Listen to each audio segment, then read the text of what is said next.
کسی علاقے میں قحط سالی تھی اور جانور سب کچھ کھا کر فارغ ہو گئے تھے، مزید کھانے کو کچھ رہا ہی نہیں تھا۔ مویشی مالکان نہایت پریشان تھے۔ اس دوران ایک مسجد کے امام نے جمعہ کے خطبے میں نہایت یقین کے ساتھ یہ بات بتائی کہ اللہ کا نام لے کر یعنی بسم اللہ پڑھ کر دریا کو حکم دیا جائے تو وہ بھی نافرمانی نہیں کرتا۔ شاید یہ اس چرواہے کی زندگی کا پہلا جملہ تھا۔ یہ بات اس کے دل میں اتر کر یقین کا درجہ پا گئی۔ اس نے واپس آ کر اپنی بکریاں کھولیں اور دریا پر چلا گیا اور اونچی آواز میں بسم اللہ الرحمن الرحیم پڑھا اور دریا کو کہا کہ وہ ذرا اپنی بکریاں چرانے لے جا رہا ہے، اس لیے وہ اسے اپنے اوپر سے گزرنے دے۔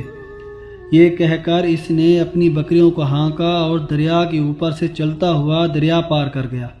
علاقہ گھاس سے بھرا ہوا تھا، درختوں کے پتے بھی سلامت تھے کیونکہ یہاں تک کسی کو رسائی حاصل نہیں تھی۔ اب تو یہ اس کا معمول بن گیا، وہ بکریاں وہاں چھوڑ کر واپس آ جاتا اور شام کو جا کر بکریاں واپس لے آتا۔ اس کی بکریوں کا وزن دگنا چگنا ہو گیا تھا۔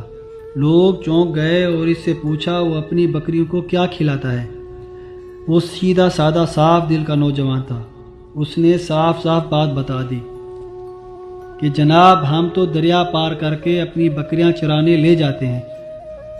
بات سب نے سنی مگر کسی نے یقین نہ کیا کیونکہ یہ ایک ناقابل یقین بات تھی، مگر بات ہوتے ہوتے امام صاحب تک پہنچ گئی۔ امام صاحب نے اس چرواہے کو بلوایا اور سارا ماجرا پوچھا۔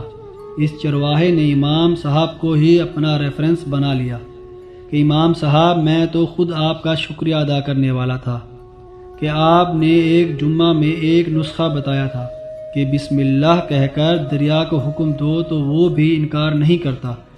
امام صاحب حیرت سے اس کے چہرے کو دیکھتے رہے۔ امام صاحب نے کہا، بھائی صاحب ایسی باتیں تو ہم ہر جمعہ کو کرتے ہیں مگر ان کا مقصد لوگوں کا ایمان بنانا ہوتا ہے۔ مگر بکریوں والا ڈٹا رہا کہ بس میں تو بسم اللہ کہہ کر پانی پر چلتا ہوں اور بکریوں سمیت پار چلا جاتا ہوں۔ آخر کار امام صاحب نے صبح یہ خود تجربہ کرنے کی ٹھان لی۔ لوگ بھی صبح دریا کے کنارے جمع ہو گئے اور چرواہا بھی آ گیا۔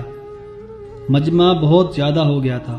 مولوی صاحب نے ایک دو مرتبہ سوچا کہ انکار کر دوں مگر وہ جو امام صاحب کو کندھے پر اٹھا کر لائے تھے اب بھی جوش و خروش سے اللہ اکبر کے نعرے لگا رہے تھے اور مولوی صاحب کے حق میں تعریفیں کر رہے تھے۔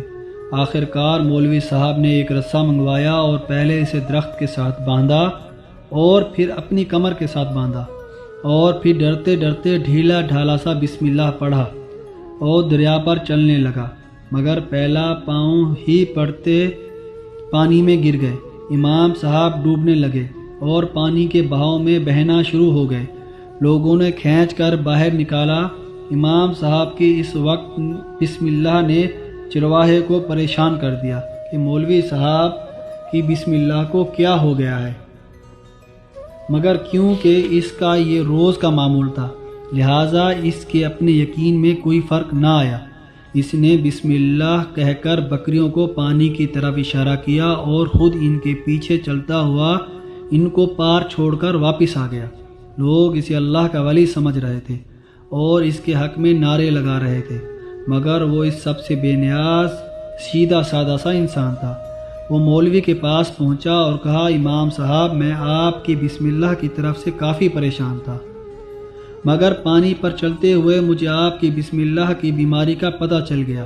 اس چرواہے نے درخت سے بندھے اس رسی کی طرف اشارہ کیا اور کہا، مولوی صاحب یہ ہے آپ کے بسم اللہ کی بیماری، یہ رسہ کھا گیا ہے۔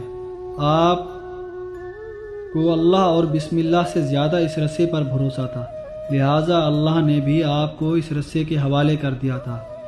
مولوی صاحب آپ بھی کمال کرتے ہیں، میں نے آپ کے منہ سے سنا اور یقین کر لیا اور میرے اللہ نے میرے یقین کی لاج رکھ لی، مگر آپ نے اللہ سے اللہ کا کلام سنا مگر یقین نہیں کیا لہٰذا اللہ نے آپ کو رسوا کر دیا۔ میرے محترم عزیزو،